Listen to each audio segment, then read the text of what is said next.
कदम है आजमाया, कोई रिश्ता भी हमें ना रास आया। हर सजा कर है ठहरी मेरे दिल के दर पे। अंबर, इतनी रात को यहाँ क्या कर रही हो? कुछ नहीं, बस ऐसे ही। कुछ चाहिए? नहीं अम्मी। हसन सो गया? जी। तुम्हें नींद नहीं आ रही? नहीं, मैं सो जाऊंगी थोड़ी देर तक। तो कमरे में जाओ, जाकर बेड पे लेटो तो नींद आ जाएगी। हसन ने अगर तुम्हें कमरे में नहीं देखा तो बहुत परेशान होगा। चलो जाओ। जी।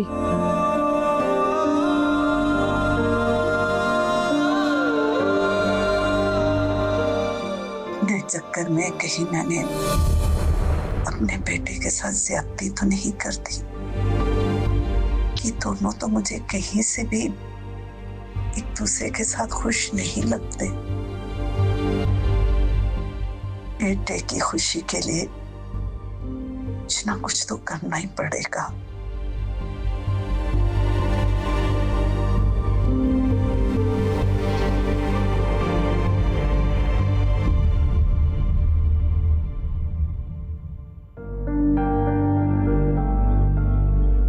तुम्हारे लिए ये सब कहना बहुत आसान है ना, लेकिन मेरा क्या? मैं तो बचपन से सिर्फ तुम्हारे ही बारे में सोचा है, लेकिन इस सब में मेरी कोई गलती नहीं है। सब कुछ खतीजा फूफो ने किया। खुद को मेरी जगह पे रख के देखो।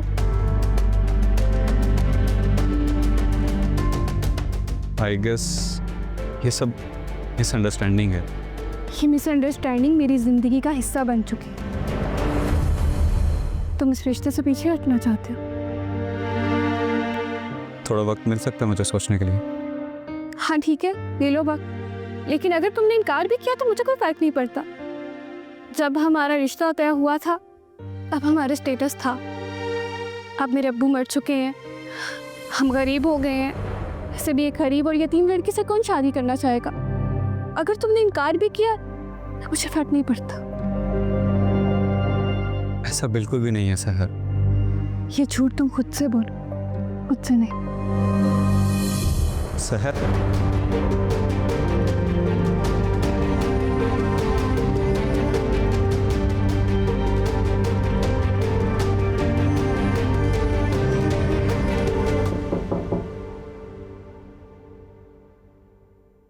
लगता है कि काफी देर से उठे हो या रात भर सोए ही नहीं। मैं अभी उठा हूँ। तुम आज घर पे कैसे? हाँ, यूनिवर्सिटी से ऑफ था इसलिए। बड़ी अजीब बात है यार, लड़कियों को तो ऑफ भी हो तो वो घर कभी भी नहीं रुकती, घर के काम से भागती हैं। हाँ, कह तो तुम ठीक रहे हो, लेकिन मेरा आज कोई खास मूड भी नहीं था यूनिवर्सिटी जाने का। तो सोचा कि क्यों ना तुम्हारे साथ नाश्ता किया जाए। नाश्ता? हम तो रोज नाश्ता कर रहे होते हैं, so there is no formalities please. हाँ मतलब फॉर्मेलिटी तो नहीं है, मतलब घर में ही करते हैं ना। आज हम कहीं बाहर चलते हैं, और वैसे भी इस शहर में बहुत अच्छे ब्रेकफास्ट पॉइंट्स हैं। बस ना अब इनकार मत करना, मेरी तरफ से ट्रीट है। डन? चलो चलो रेडी हो, उठो। मेरी बात तो सुनो। नहीं, कुछ नहीं सुनना, रेडी हो। मैंने सच तुम्हारे लिए एक शर्ट ली थी, भिजवा रही हूँ, चेंज कर लेना जल्दी। अजीब जिद्दी लड़की है यार।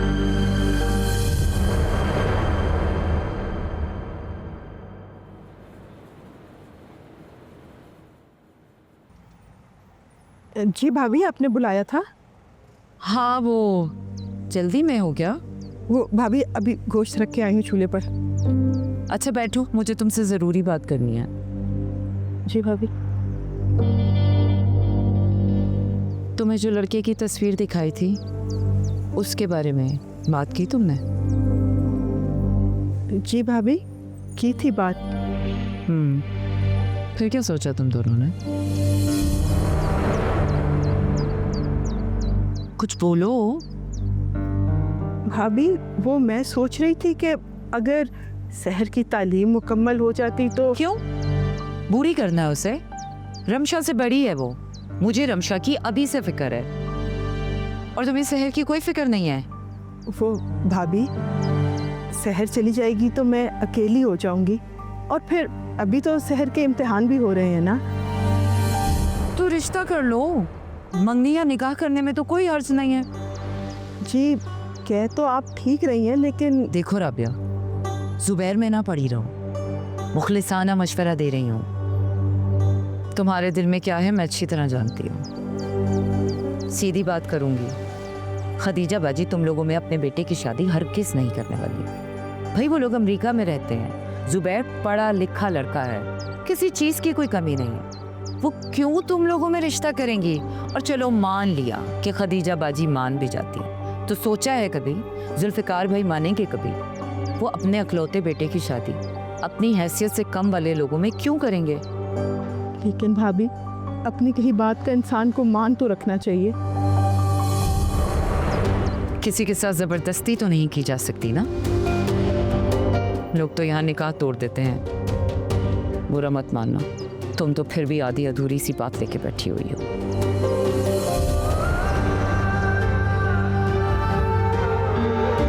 गोश्त जल जाएगा तुम्हारा।